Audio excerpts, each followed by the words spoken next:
तो अभी next chapter हमारा रहेगा दैट इज करंट इलेक्ट्रिसिटी। तो जैसा आपका 11th स्टैंडर्ड के अंदर आपको चैप्टर था इलेक्ट्रिक करंट थ्रू कंडक्टर, ठीक है, उसका ही आपका आगे का एक्सटेंशन रहेगा। तो 11th स्टैंडर्ड में हमने देखा हुआ है कि आपका इलेक्ट्रिक करंट जो है वो किसी भी कंडक्टर के अंदर से फ्लो कैसा होता है। और ये जो चैप्टर है आपका, इसके अंदर आपको देखना है कि ये जो इलेक्ट्रिक करंट है इसके आपको सबसे पहला स्टार्टिंग में पढ़ना है दो बेसिक लॉज, जिसको हम लोग बोलते हैं केवीएल एंड केसीएल। उसके बाद आपको पढ़ना है ये चैप्टर के अंदर व्हीटस्टोन ब्रिज नेटवर्क, और उससे रिलेटेड और बहुत सारे सर्किट्स उसके अंदर रहेंगे। मीटर ब्रिज हो गया, आपका पोटेंशियोमीटर हो गया, उसके एप्लीकेशंस हो गए। तो ये सारा पार्ट इसके अंदर पढ़ना है। तो चैप्टर बोर्ड्स के हिसाब से आपका इंपॉर्टेंट चैप्टर है। तो सबसे पहला मुझे केवीएल केसीएल ये जो भी लॉज हम लोग को पढ़ना है, ये लॉज समझने के पहले मुझे यहाँ पर समझना पड़ेगा कि बेसिक टर्मिनोलॉजी क्या होता है सर्किट में। आपको 10th स्टैंडर्ड में इलेक्ट्रिक सर्किट का डेफिनेशन हो गया है कि बेसिकली इलेक्ट्रिक सर्किट होता क्या है, उसके अंदर के वो सिंबल्स का मीनिंग क्या होता है, वो आपको 10th में पार्ट हो चुका है। अभी दो नई चीजें हम लोग को यहाँ पर इंट्रोड्यूस हो रही है। दैट इज फर्स्ट है आपका दैट इज जंक्शन, या फिर उसको ही हम लोग दूसरा नाम देते हैं यहाँ पर नोड। अब ये जंक्शन का मतलब क्या रहता है कि जंक्शन ये वर्ड का मतलब क्या रहता है कि जहां पर बहुत सारी चीजें एक साथ आके ज्वाइन होती है, जहां पर बहुत सारी चीजें एक साथ आके मीट होती है, वो पॉइंट को हम लोग क्या बोलते हैं, जंक्शन। कि जैसे फॉर एग्जाम्पल हम लोग बोलते हैं कुर्ला जंक्शन बोलते हैं, कुर्ला स्टेशन नहीं बोलते। क्यों? कुर्ला जंक्शन पे क्या होता है, दो अलग अलग टाइप की लाइन्स आके क्या होती है, एक दूसरे को वहां पर इंटरसेक्ट होती है। मतलब वहां से आप दोनों लाइन्स के लिए ट्रेन पकड़ सकते हो ना। तो बेसिकली वो क्या हो गया, आपका जंक्शन हो गया ना, कि जो जंक्शन पे क्या हो रहा है, दो डिफरेंट लाइन्स आके अटैच हो रही है।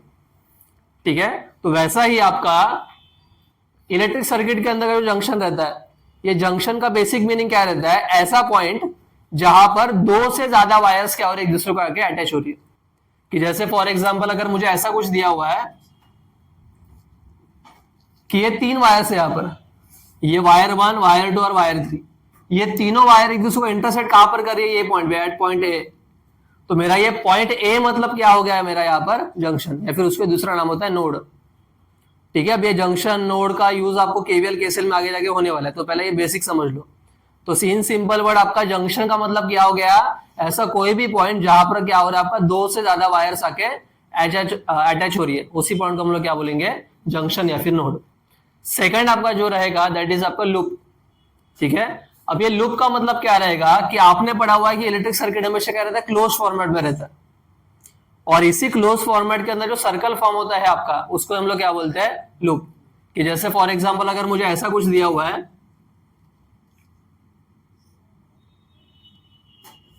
ठीक है, तो यहां पर अगर देखूंगा तो मैं सर्किट मेरा यहां से चालू हो रहा है और फिनिश भी कहां पर हो रहा है, वहीं पर हो रहा है आके रिटर्न। तो ये मेरा एक लूप बन गया ना, तो इसको हम लोग क्या बोलते हैं, लूप। या फिर अगर मुझे इसको ही आगे अगर एक्सटेंशन दिया हुआ है ऐसे, तो यहां पर मुझे और एक लूप मिल रहा है, ये भी एक लूप है।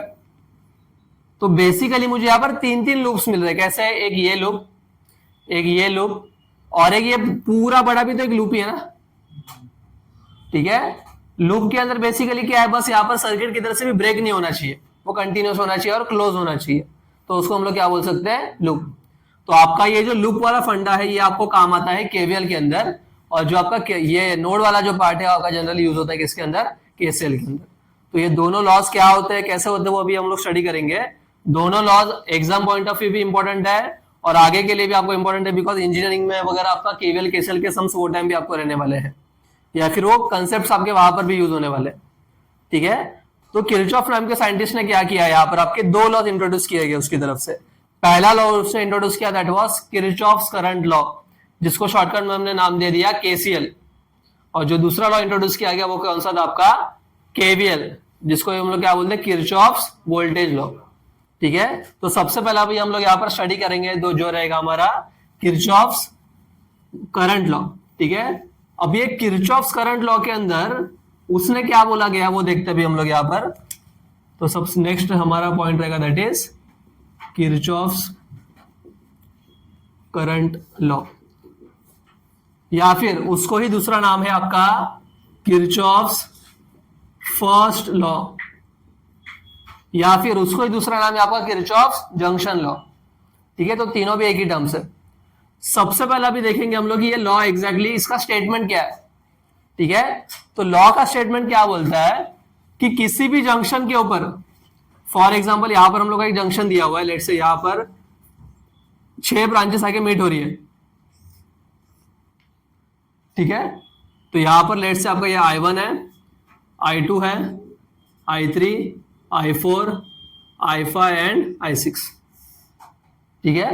मतलब ये 6 करंट्स इसमें से फ्लो हो रहे हैं। तो टोटल यहाँ पर ब्रांचेस कितना हो गया, 6, 1 2 3 4 5 6। ये 6 के 6 जो वायर्स है, जो ब्रांचेस है, ये कनेक्ट कहां पर हो रहे हैं, आपका ये सेंटर वाले पॉइंट पे।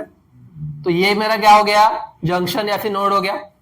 अब ये जंक्शन के यहाँ पर जो 6 के 6 करंट है, आपको इसका डायरेक्शन डिफरेंट डिफरेंट है। तो जैसा आपको दिखा भी है, देखो वहां पर कि आपका जो I1 है, I1 आपका अंदर की तरफ जा रहा है, I2 बाहर की तरफ जा रहा है, देन I3 अंदर की तरफ जा रहा है, I4 और ये बाहर की तरफ और ये भी बाहर की तरफ, ठीक है। तो आपका किरचॉफ्स का जो लॉ है, ये लॉ क्या बोलता है कि नोड के ऊपर आने वाले जितने भी करंट्स है, इसके अंदर से फ्लो होने वाले जितने भी करंट्स है, वो भले अंदर आने दो बाहर आने दो, ये 6 के 6 करंट्स का अगर मैं एडिशन करूंगा तो मुझे वैल्यू कितना मिलेगा, 0।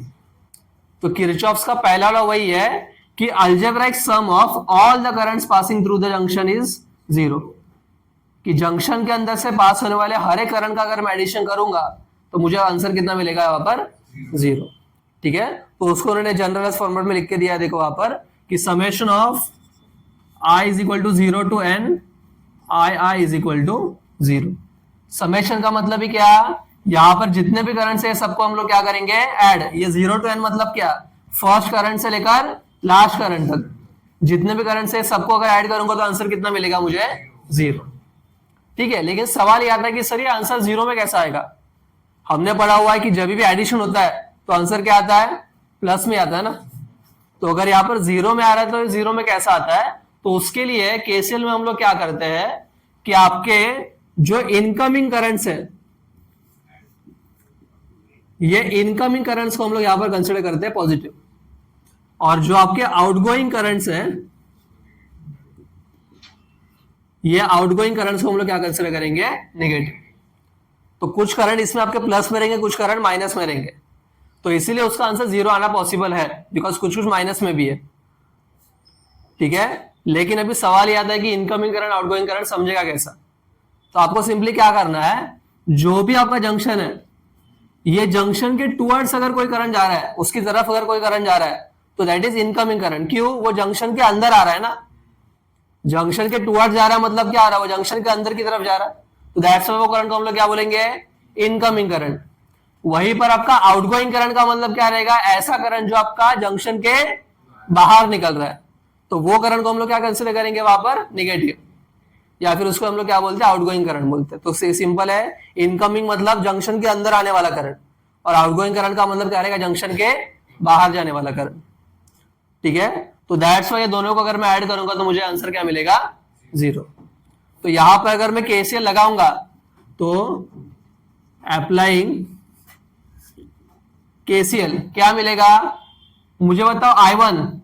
I1 इनकमिंग करंट है, आउटगोइंग करंट है, कैसे इनकमिंग करंट है समझ में आ गया, अंदर की तरफ जा रहा है मतलब जंक्शन की तरफ जा रहा है, तो ये प्लस में आएगा। I2 जो है वो इनकमिंग है, आउटगोइंग है, क्यों आउटगोइंग है, बाहर की तरफ निकल रहा है ना, तो इसलिए क्या आएगा, माइनस I2।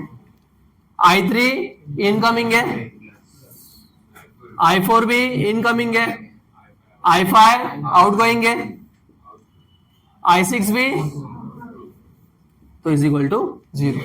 मतलब ये 6 के 6 करंट्स का जब भी मैं एडिशन करूंगा तो मुझे वैल्यू क्या मिलने वाला है, 0।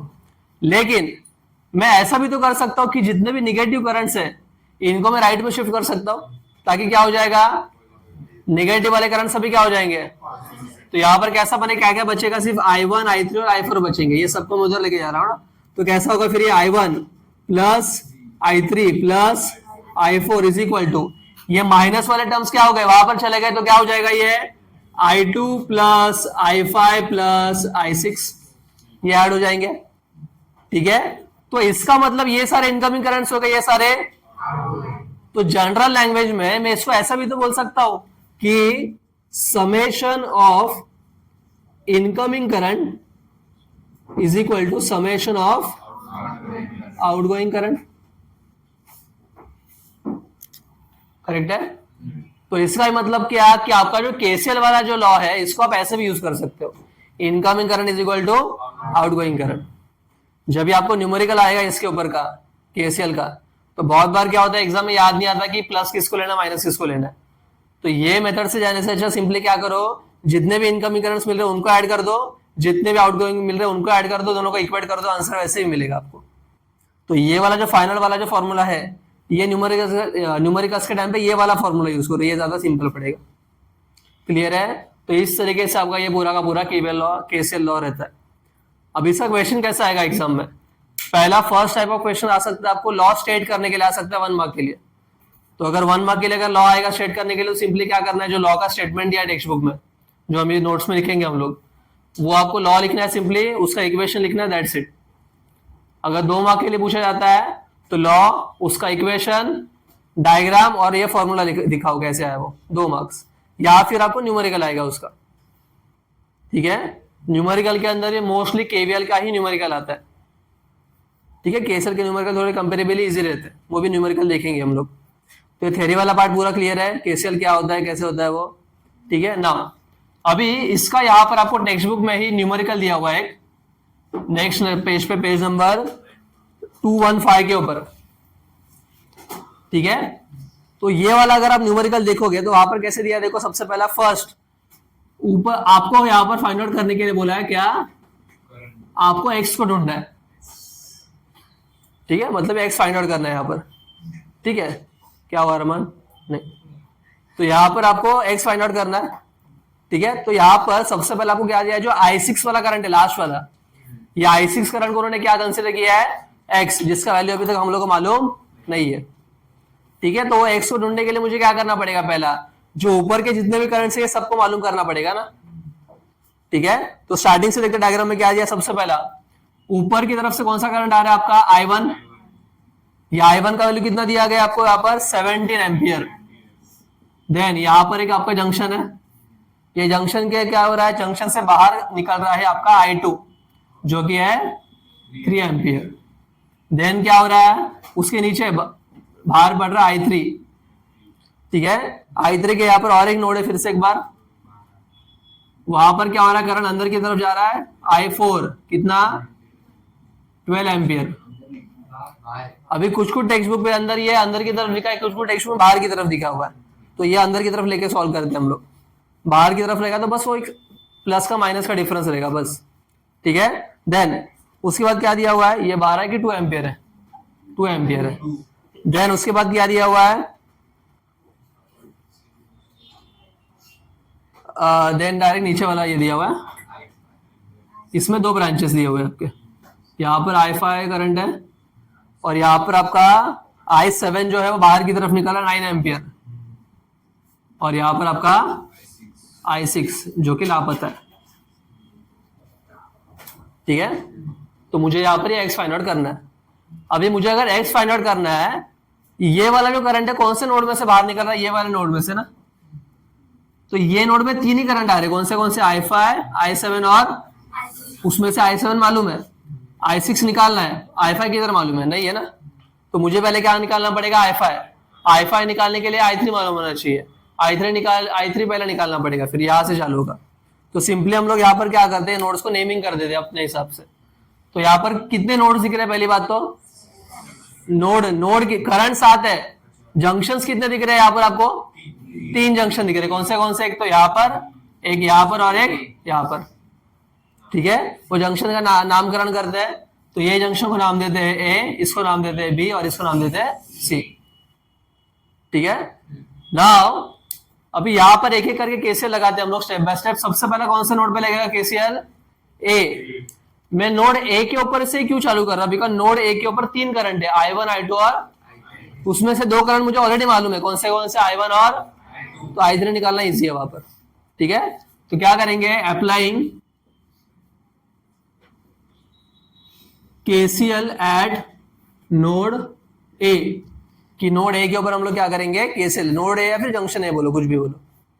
तो कैसा आने वाला है फिर यहाँ पर, मैंने क्या बोला था, incoming current is equal to, तो मुझे बताओ ये तीनों में से इनकमिंग करंट कौन सा है, I1, क्यों, बिकॉज वो जंक्शन की तरफ जा रहा है। तो यहाँ पर क्या आएगा, I1 is equal to outgoing current कौन सा है यहाँ पर, I2 और I3 भी बाहर निकल रहा है ना, तो यहाँ पर क्या आएगा, outgoing current I2 plus I3।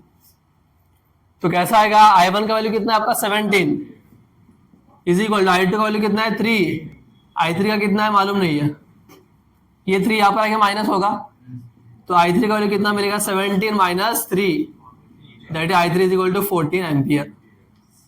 अभी I3 मालूम पड़ गया। अभी आएंगे हम लोग हमारे अगले नोड के ऊपर, दैट इज नोड बी।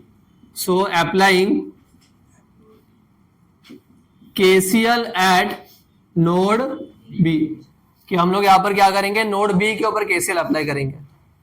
ठीक है, तो नोड बी के ऊपर KCL कैसा आएगा फिर आपका, यहाँ पर नोड बी के ऊपर आपका इनकमिंग करंट कौन सा, आउटगोइंग करंट कौन सा, ये हम लोग को पहला एग्जामिन करना पड़ेगा।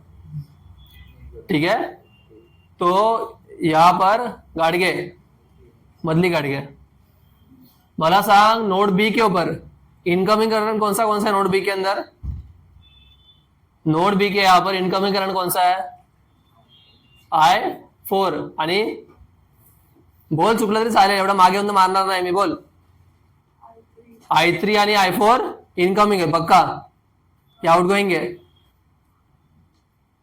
क्या बोला था मैंने, नोड की तरफ जा रहा है तो इनकमिंग, बाहर निकल रहा है तो I3 I4 नोड की तरफ ही जा रहा है ना, तो इनकमिंग है, कंफ्यूजन का क्या प्रश्न है। ठीक है, तो क्या आएगा I3 plus I4 is equal to I1, outgoing current कौन सा है नोड बी के ऊपर, नोड बी के यहां पर आउटगोइंग करंट कौन सा है, अकेला ही है, अकेला ही है। ठीक है, तो I5, तो I3 का वैल्यू कितना मिला था 14, I4 भी इनकमिंग है, कितना आएगा 2 इज इक्वल टू I5। जो टेक्स्ट बुक में ये करंट बाहर की तरफ दिखा है उनमें यहाँ पर माइनस साइन आएगा, तो उसमें बस ये की वैल्यू चेंज है। ठीक है, तो अलग अलग दिया है दो टेक्स्ट बुक में। तो I5 इज इक्वल टू कितना मिला मुझे यहाँ पर 16 एम्पियर। देन उसके बाद नोड सी के ऊपर लगेगा आपका, तो यहां पर अप्लाइंग KCL एट नोड सी। ठीक है, खंडू बोल, नोड सी वरती काय येणार KCL, इनकमिंग करंट कौन सा यहाँ पर I5 इनकमिंग है, आणि आउटगोइंग कोणता है, आणि वेरी गुड, तो यहाँ पर क्या आएगा I5 is equal to I6 plus I7। तो आपका I5 का वैल्यू कितना है यहाँ पर 16 एम्पियर मुझे मिला हुआ है ऑलरेडी, I6 का वैल्यू कितना है आपका यहाँ पर X है, मालूम नहीं है, और I7 का वैल्यू कितना है 9, तो ये 9 यहाँ पर आगे माइनस होगा, तो X is equal to 16 minus 9, X का वैल्यू कितना आ गया आपका 7 एम्पियर, तो वही आपको निकालना था ना यहाँ पर। ठीक है, तो ये बहुत सिंपल सम है आपका, 2 मार्क के लिए। ठीक है, ठीक है, अगर 4 मार्क के लिए 3 मार्क के लिए अगर सम आता है तो मोस्टली वो लूप वाला ही आएगा। नाउ नेक्स्ट हमारा लॉ रहेगा, that is Kirchhoff's voltage law, जिसको हम लोग बोलते हैं KVL। तो जैसा किरचॉफ्स करंट लॉ जो था आपका वो जंक्शन के ऊपर अप्लाई होता था, वैसा ही आपका किरचॉफ्स वोल्टेज लॉ जो रहेगा वो अप्लाई होगा आपका किसके ऊपर, लूप के ऊपर। ठीक है, तो ये लॉ के अकॉर्डिंगली किसी भी लूप के अंदर के जितने भी वोल्टेजेस रहेंगे, ये सारे वोल्टेजेस को अगर मैं ऐड करूंगा तो मुझे वैल्यू कितना मिलेगा 0। तो जैसे फॉर एग्जांपल सिंपल टर्म्स के लिए कर लेते हैं हम लोग, कि अगर मुझे ऐसा कोई तो दिया हुआ है, ये यहां पर मुझे एक लूप दिया हुआ है, यहां पर मैंने वोल्टेज अप्लाई किया है V, और वोल्टेज ड्रॉप हो रहा है यहाँ पर V1 और V2। तो पूरे लूप के अंदर मुझे कितने वोल्टेज दिख रहे हैं यहाँ पर 3, ये 1 2 और 3, तो ये सबको अगर मैं ऐड करूंगा तो मुझे आंसर क्या मिलेगा 0। तो इन शॉर्ट आपका KVL जो है लॉ, ये लॉ के हिसाब से क्या बोलता है कि किसी भी लूप के अंदर के जितने भी पोटेंशियल डिफरेंसेस है या फिर जितने भी वोल्टेजेस है, ये सबका अगर हम लोग अलजेब्रिक सम करेंगे तो आंसर कितना मिलेगा 0। अगेन वही बात आ गया, आंसर 0 आ रहा है तो यहाँ पर कुछ ना कुछ तो माइनस रहेगा। ठीक है, तो उसके लिए हम लोगों को 4 शॉर्टकट्स है, वो 4 शॉर्टकट्स याद रखना है, कि जिसके ऊपर से आपको समझ में आएगा कि प्लस में किसको लेना है और माइनस में किसको लेना है। लेकिन पहला लॉ का स्टेटमेंट क्लियर है कि किसी भी लूप के अंदर के जितने भी वोल्टेजेस है, जितने भी पोटेंशियल डिफरेंसेस है, ये सबका अगर हम लोग अलजेब्रिक सम करेंगे तो आंसर कितना मिलेगा 0। और यही आपका क्या है KVL।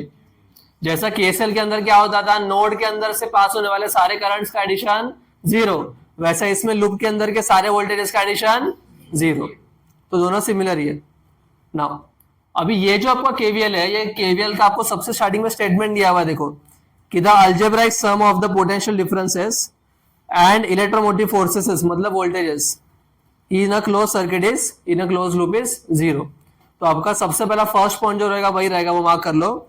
द अल्जेब्राइक सम से लेकर summation I R plus summation epsilon is equal to zero, वो उसका फॉर्मूला है। ठीक है, जो ब्रैकेट्स के अंदर दिया है products of currents and resistances वो कट कर दो। ठीक है, तो आपका स्टेटमेंट अगर ओनली आएगा एग्जाम में लिखने के लिए तो वो स्टेटमेंट और इक्वेशन लिखना है, दैट्स इट। ठीक है, उसके आगे आपको दिया हुआ है साइन कन्वेंशन।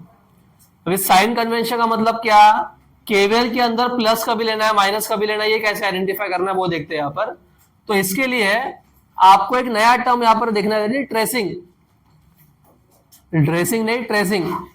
अभी ट्रेसिंग कैसा होता है वो देखो। सबसे पहले यहाँ पर ये लूप है, ये लूप को मैं दो तरीके से सॉल्व कर सकता हूं, एक तो क्लॉकवाइज या फिर एक तो एंटी क्लॉकवाइज। कि अगर मैं इसको अगर ऐसे सॉल्व करते जाऊंगा यहां से उधर तो भी आंसर वही आएगा, या फिर अगर मैंने उसको यहां से इधर सॉल्व किया तो भी आंसर। तो ये आपका चॉइस है कि आपको सॉल्व कैसे करना है, क्लॉकवाइज जाना है कि एंटी क्लॉकवाइज जाना है। उसको हम लोग सिंपल लैंग्वेज में क्या बोलेंगे, ट्रेसिंग। ठीक है, तो ट्रेसिंग का मतलब क्लियर है कि आप सॉल्व कैसे कर रहे हो, वो सम करेंगे तभी समझ में आएगा डिटेल में आपको। तो फिलहाल के लिए याद रखो कि ट्रेसिंग का मतलब कि आप सम कैसे सॉल्व कर रहे हो, क्लॉकवाइज एंटी क्लॉकवाइज, उसको ट्रेसिंग बोलते हैं। तो वो कोई भी वे में हो सकता है, आंसर चेंज होगा नहीं आपका। ठीक है, तो अभी साइन कन्वेंशन इसके अंदर कैसा होता है वो देखते हैं सबसे पहला। तो सबसे पहला फर्स्ट, तो इसके चार रूल्स आपको याद रखना है। पहला है रूल आपका रेजिस्टर का। तो फॉर एग्जाम्पल आपका ये रेजिस्टर है, ठीक है, इसके अंदर जो ट्रेसिंग है आपका, ये ट्रेसिंग ये डायरेक्शन में जा रहा है, और आपका जो करंट है ये करंट भी सेम डायरेक्शन में जा रहा है। कि किसी भी रेजिस्टर के अंदर आपका ट्रेसिंग और आपका करंट दोनों का भी डायरेक्शन अगर सेम रहेगा तो उसका वैल्यू आपको कैसे लेना है, माइनस आई इंटू आर। ठीक है, तो फॉर एग्जाम्पल आपको ऐसा कुछ दिया हुआ है कि ये 5 ओम का रेजिस्टर है और इसके अंदर यहां से 2 एम्पीयर करंट फ्लो हो रहा है, और आपका ट्रेसिंग ऐसा है, मतलब यहां पर करंट भी राइट साइड में जा रहा है, ट्रेसिंग भी, तो दोनों सेम डायरेक्शन में रहेगा तो आंसर किस में आता है, माइनस में। तो माइनस आई इंटू आर मतलब क्या, ये आई इंटू आर, 5 इंटू 2 कितना होगा, तो इसको -10 लिखेंगे हम लोग। सवाल ये आता है कि आई इंटू आर ही क्यों लिया मैंने, because according to Ohm's law voltage का फॉर्मूला क्या होता है, और मुझे केवीएल के अंदर क्या चाहिए, वोल्टेज ही चाहिए ना, तो इसलिए वो आई इंटू आर आता है। क्लियर है, पहला रूल क्या है वो। जो सेकेंड रूल रहेगा वो इसका उल्टा है एग्जैक्टली। सेकेंड रूल के हिसाब से क्या होता है यहां पर कि किसी भी रेजिस्टर के अंदर आपका ट्रेसिंग और आपका करंट ये दोनों अगर अपोजिट डायरेक्शन में रहेगा तो आपका वैल्यू कैसा आएगा, आपका प्लस आई आर। मतलब जो भी वैल्यू आएगा आपको उसको क्या लेना है, प्लस में कंसिडर करना है। क्लियर है। देन उसके बाद अगला थर्ड रूल जो है वो है आपका बैटरी के लिए। बैटरी के अंदर सिंपल रहता है कि आपका जो ट्रेसिंग है, ट्रेसिंग के हिसाब से आपको देखना है कि सेकंड नंबर का साइन कौन सा आ रहा है। कि जैसे मैं जब यहां से वहां पर जा रहा हूं, सबसे पहला साइन कौन सा आ रहा है मेरे सामने, प्लस, एंड देन कौन सा आ रहा है, मतलब यहां पर सेकंड नंबर पे कौन सा साइन आ रहा है, माइनस। तो इसलिए आप इसको कैसे लेंगे, माइनस में लेंगे, माइनस बी, जो भी वोल्टेज दिया रहेगा। कि जैसा अगर मुझे दिया हुआ 10 वोल्ट का बैटरी और ट्रेसिंग ऐसे जा रहा है तो मैं कैसे लिखूंगा उसको, -10।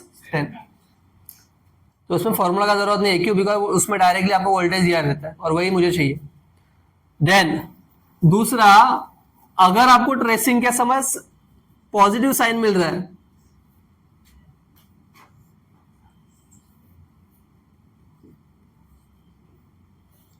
तो वहां पर आप क्या करोगे, उसको प्लस में लेंगे कंसिडर। क्लियर है। तो ये 4 रूल्स अगर आपको समझ में आ जाएगा तो आपको ऑटोमेटिकली आपका केवीएल सिंपल जाएगा।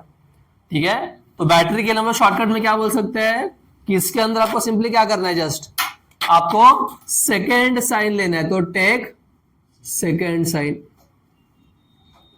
और सेकेंड साइन किसके अकॉर्डिंग लेना है आपको, तो ट्रेसिंग के हिसाब से लेना है आपको।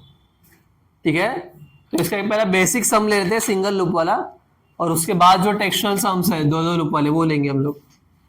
ठीक है, तो फॉर एग्जांपल आपको यहाँ पर एक लूप दिया हुआ है ऐसा कुछ,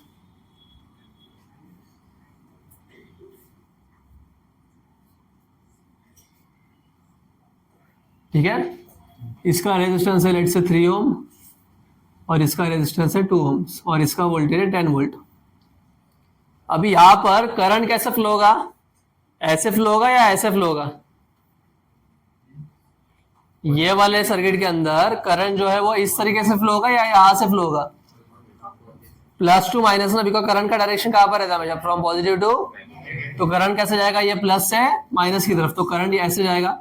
करंट का वैल्यू मालूम नहीं है तो मैंने उसको आई ले लिया।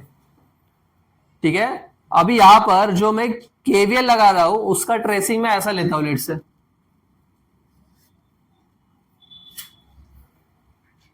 ठीक है, तो सबसे पहला स्टार्टिंग करेंगे हम लोग बैटरी से।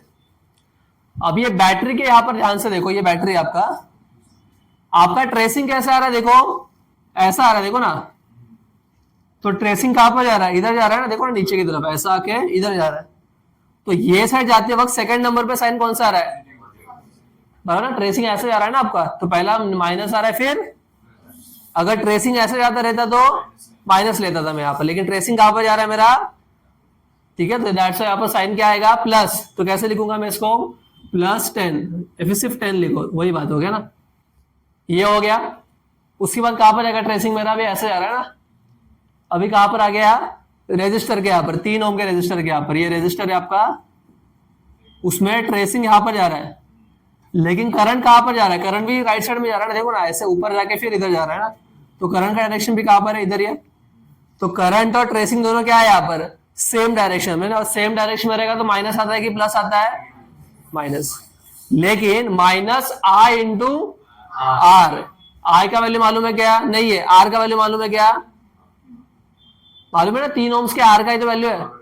तो 3 इंटू आई कितना आएगा? 3 है। तो इसलिए यहां पर क्या आएगा? -3 है। ठीक है, देन अगला ट्रेसिंग कहां पर जा रहा है आपका? 2 ओम के रेजिस्टर के यहाँ पर, ये 2 ओम का रेजिस्टर है ना ऐसा, उसमें ट्रेसिंग नीचे की तरफ जा रहा है, और करंट भी कहां पर जा रहा है? नीचे आ रहा है, देखो आए ऐसे जाके फिर नीचे आ रहा है ना। तो करंट भी कहां पर जा रहा है आपका? नीचे की तरफ ही जा रहा है। तो यहां पर कैसा आने वाला है फिर आपका? ये आएगा आपका माइनस में, फिर से -2i = 0। अभी यहां पर ये दोनों टर्म जो है वो आपके आई वाले टर्म्स है, तो दोनों अगर आई वाले टर्म्स है तो इसके बीच में सब्ट्रैक्शन एडिशन हो सकता है ना। तो कैसा आएगा? 10 माइनस माइनस क्या होता है? ऐड।